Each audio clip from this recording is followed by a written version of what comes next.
Dans le cadre de la semaine de la conférence des ministres de la Jeunesse et des Sports de la francophonie CONFEJES qui se déroule du 1er au 7 décembre 2025 à Dakar, la capitale sénégalaise est l'hôte de la conférence internationale Femmes et Sport en Afrique, CIFSA, ouverte ce 3 décembre 2025 par la CONFEJES en partenariat avec le Women's Sport Africa Network. Cette rencontre ministérielle a dressé un bilan de la participation des femmes dans le sport africain et débattu des politiques nationales nécessaires pour l'égalité des genres dans le secteur. Le panel a mis en lumière les disparités notables qui persistent. Louisette Renée Toby Etame Ndedi, secrétaire générale de la CONFEJES, a souligné l'ampleur du problème. Elle a également pointé du doigt les écarts de rémunération entre athlètes.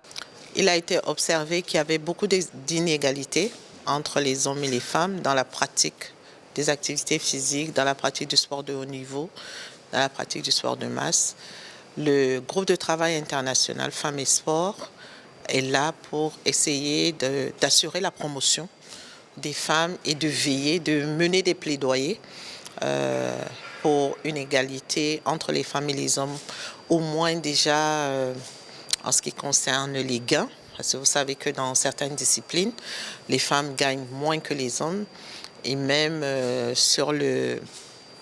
C'est vrai que le Comité international olympique aujourd'hui, on observe qu'il y a désormais une parité entre les participantes et les participants. Au-delà des structures et des politiques, Louisette Renée Toby Etame Ndedi a lancé un vibrant appel à l'autonomisation et à la prise de responsabilité par les femmes elles-mêmes. L'ambition est d'atteindre une représentation féminine significative au poste de décision.